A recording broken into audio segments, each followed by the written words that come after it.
Olá, pessoal, tudo bom? Vamos para a nossa aula 6. Vamos falar do Estatuto da Igualdade Racial. Então, para a gente resumir do que trata esse estatuto, ele consagra a seguinte fórmula no que tange ao financiamento da política. Então, a promoção da igualdade racial deve ser observada na implementação dos programas e das ações, certo? Tanto das empresas privadas, como do orçamento da União, os órgãos do Poder Executivo Federal que vêm a desenvolver as ações dessa natureza, devem discriminá-las em seus orçamentos durante 5 anos. Então, cabe a um órgão colegiado, chamado de CEPIR, o acompanhamento e a avaliação das ações nas propostas orçamentárias. Então, esse CEPIR, ele é um órgão colegiado que vai trabalhar a igualdade racial, certo? E a transparência e a regulamentação restam, vão estar por fim, como algumas orientações. Então, ainda durante essa apreciação do texto do projeto de lei número 213 de 2003, na forma de projeto de lei número 6.264 de 2005, na Câmara, sobre o capítulo da saúde, foi bastante modificado, no sentido de que, para que pudéssemos alcançar uma perspectiva mais abrangente do tema, coerente com as diretrizes adotadas na condução das políticas de saúde e com o avanço do debate sobre esse tema. Certo? Então, nesse período também surgem importantes alterações no sistema de cotas. A gente já conversou um pouquinho sobre as cotas e aí nesse período tivemos algumas importantes alterações. Nessa etapa de tramitação foi apresentado emenda ao primeiro substitutivo aprovado, a qual propõe a supressão de todas as subseções sobre o sistema de cotas na educação. E aí traz como justificativa que o tema estava sendo tratado de forma mais ampla naquela casa. Ou seja, o sistema de cotas estava vindo com um projeto de lei, só que já tinha um outro projeto mais amplo já sendo tratado dentro da casa.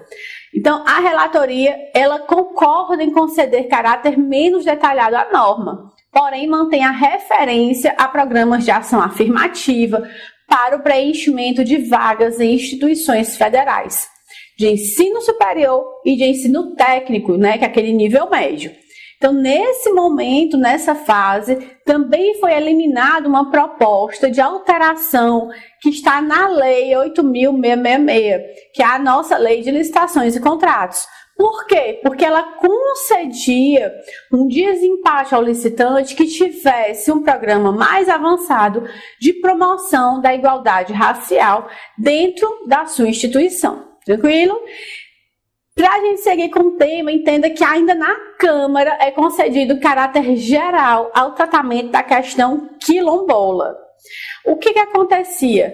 Procurando dar uma conotação mais ampla a essa norma e evitando detalhamento que acabavam por acirrar algumas posições antagônicas, ou seja, tinham posições contrárias que vinham divergindo, brigando. Então, foi a justificativa para que conseguissem acatar essas emendas supressivas, como as relacionadas à caracterização das terras quilombola, como de interesse social, e ou ainda de propriedade privada como passíveis de titulação para os remanescentes das comunidades dos quilombos. E aí, por sua vez, foram suprimidos os trechos de documentos que tratavam da inclusão do quesito raça, cor no censo escolar e em registros administrativos na área do trabalho. Então, foi feita essa ideia de retirar, Por fim, esse texto do terceiro substitutivo que foi aprovado na Câmara, agora já em 2009, e essa nova redação do projeto de lei finalmente voltou ao Senado. Então, para você ver que esses projetos, eles passeiam e mudam, e tramitam e retornam. Então, no Senado, esse projeto ele é distribuído por diversas comissões, tá? Na CCJ, a relatoria foi avocada por seu presidente, que foi o senador Demóstenes de Torres, que promove em novembro de 2009 uma audiência pública tentando fazer o quê? Querendo fazer o quê? Instruir a matéria. Então, no final, em seu relatório, ao defender que não existem raças no âmbito da genética, o parlamentar rejeita todas as expressões relativas a esse termo, bem como qualquer referência a uma identidade negra diversa da identidade nacional. Promove ainda expressivas alterações no capítulo referente à saúde da população negra e sistema de cotas. Teve alteração no campo da saúde? Com certeza, né? Então foram eliminados os artigos 9 e 10 desse projeto de lei, 213 de 2003. No seu artigo 9º, ele tratava da pactuação das 3 esferas de gestão do SUS, que é o Sistema Único de Saúde. Para quê? Para que fosse operacionalizado o Plano Nacional, que era relacionado à saúde da população negra. No artigo 10, ele vinha se referindo às prioridades a serem dadas no plano de execução dessa política nacional, destacando áreas em que os indicadores de saúde apresentavam situação especialmente desfavorável para a população negra. E as ideias eram redução da mortalidade materna, redução da morte violenta entre jovens, redução da mortalidade infantil, entre muitas outras. Então, no final, como é que ficou essa redação? A redação final mantém o parágrafo único do artigo 10, que vem tratar de incentivos específicos para a garantia da saúde dos moradores das comunidades, que são remanescentes de quilombos. Para a gente finalizar, cabe destacar que foi retirada da norma uma linha a linha L, aliás, do artigo 7, que incluiu o conceito de racismo com determinante social da saúde. Então, essa exclusão tem um caráter muito significativo.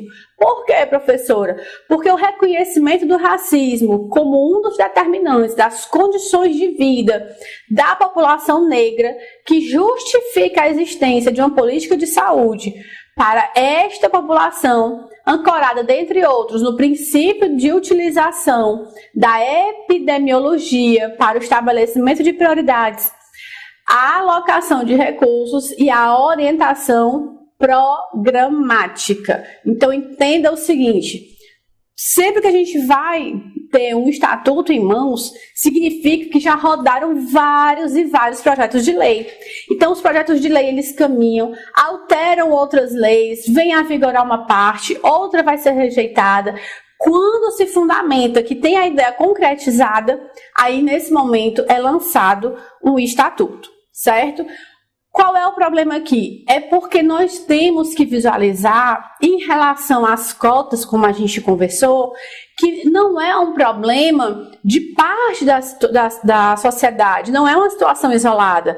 Existem as cotas para fazer essa inserção das pessoas menos favorecidas, que foram sim colocadas à margem da sociedade pelo nosso histórico. E aí você encontra facilmente nos livros de história que essas pessoas foram tiradas da África, elas foram trazidas à força, colocadas aqui, jogadas aqui e obrigadas a trabalhar.